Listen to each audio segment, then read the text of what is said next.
porque organizaciones de derechos humanos van a tener un foro público el día de mañana donde se va a anunciar una audiencia que se va a llevar a cabo para exponer estos casos del estado de excepción, de la crisis carcelaria y de los impactos en materia de derechos humanos que vive Honduras, y esto será expuesto por muchos organismos de derechos humanos en el país. Doctor, gracias por atendernos la comunicación. Quisiéramos profundizar un poco más de lo que ustedes estarán mostrando ante la oficina del Comisionado Nacional de los Derechos Humanos y también la Corte Interamericana de Derechos Humanos. Le escuchamos.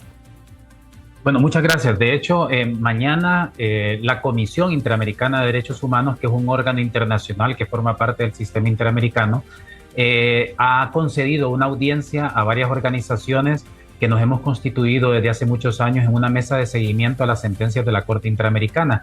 Y en ese sentido, la Comisión se está reuniendo en su 190 periodo ordinario de sesiones, en el marco de la cual ha permitido que se celebre esta audiencia pública para abordar la situación de las personas privadas de libertad en Honduras y particularmente cómo la implementación del estado de excepción, la militarización del sistema penitenciario agudiza el riesgo que hay dentro de los centros penales, y por otro lado también cómo la propuesta del gobierno de Xiomara Castro de construir una megacárcel en Islas del Cisne también representa una posición que es contraria a lo que ha venido señalando la Comisión Interamericana y también la Corte Interamericana en dos sentencias en contra del Estado de Honduras.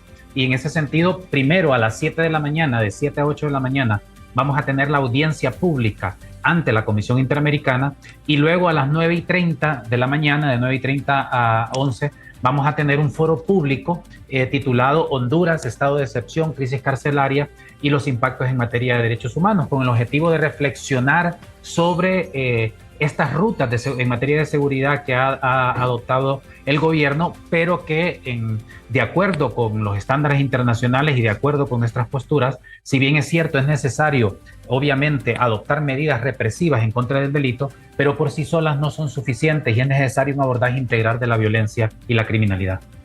¿Quiénes estarán participando?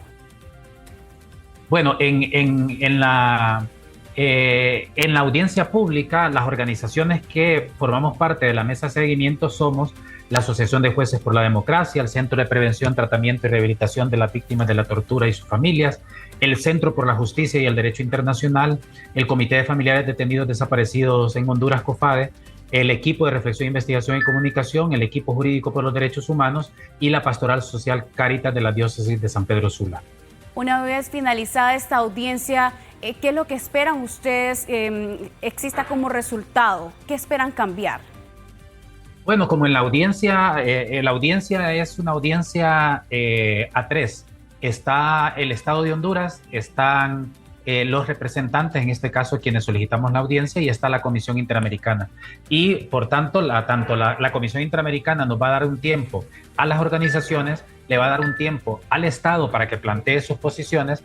Al final va a haber un momento también de réplica y finalmente la Comisión Interamericana va a plantear su propia postura y le va a hacer algunas recomendaciones al Estado de Honduras basado en lo que escuchó, pero también basado en lo que la Comisión ha visto en el país. Recordemos que la Comisión Interamericana vino el año pasado a una visita en loco, luego en este año, hace un par de meses, hace un mes y medio, la Comisión Interamericana vino al país y presentó su informe su informe especial sobre Honduras, y muchas de las cosas que vamos a abordar en la audiencia vinculadas con el estado de excepción y la situación del sistema carcelario ya han sido abordadas por la Comisión Interamericana. Entonces va a ser muy importante escuchar qué postura, qué cosas le va a decir la Comisión Interamericana al Estado, y si el Estado va a tener un talante democrático y abierto a escuchar lo que señala este órgano internacional.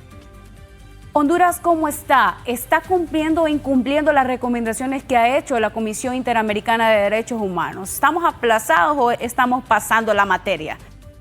Bueno, como todo en el país no se puede ver en blanco y negro, hay que ver los matices. Por ejemplo, yo le puedo decir una recomendación de la Comisión Interamericana desde que estaba el régimen de Juan Orlando Hernández era quitar el juzgado de jurisdicción nacional del batallón militar en el que estaba. Nunca lo hizo este gobierno, pero la Corte Suprema de Justicia actual sí lo hizo, es decir, implementó esa recomendación de la Comisión Interamericana. Sin embargo, la Comisión Interamericana, tanto al gobierno de Juan Orlando Hernández como al de Xiomara Castro, le ha dicho que la construcción de megacárceles aisladas no resuelven el problema de seguridad ni el sistema carcelario, más bien agrava la crisis, y ni Juan Orlando Hernández ni el gobierno de Xiomara Castro hasta el momento han implementado esa recomendación. Entonces, como digo, no se puede decir si se ha cumplido sí o no. Simplemente hay que hacer un análisis de todas las recomendaciones y ver aquellas que sí se han cumplido, porque hay algunas que sí y hay otras que no, como las que tienen que ver con esta situación carcelaria. Usted ha manifestado la construcción de cárceles en zonas aisladas, justo en este instante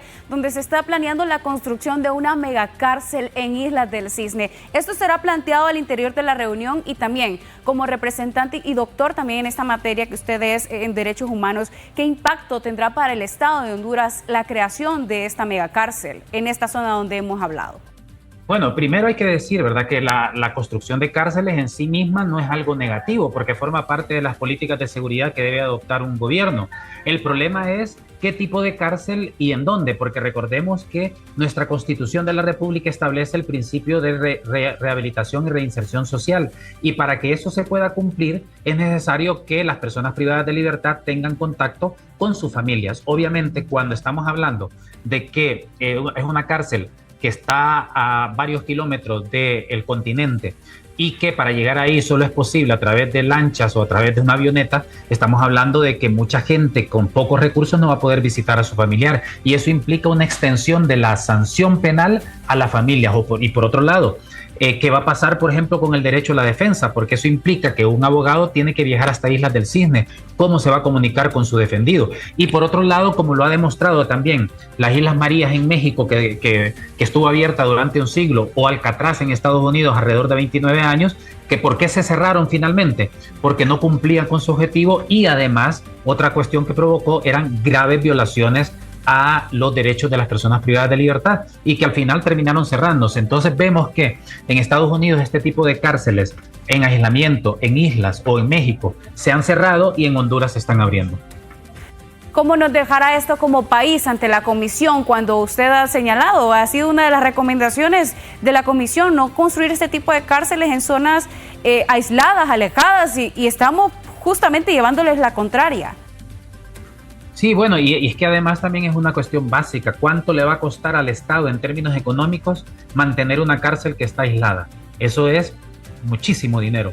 Y obviamente además es una cárcel que no reúne los estándares internacionales en materia carcelaria, ya lo ha dicho la Comisión Interamericana. Y lo que va a suceder es que posiblemente sucedan cuestiones dentro de la cárcel que luego va a provocar que Honduras sea denunciada internacionalmente y vuelva a existir una condena internacional, como pasó ya en 2 ocasiones por temas carcelarios. En el caso López Álvarez contra Honduras y en el caso Pacheco Teruel contra Honduras. Muchas gracias.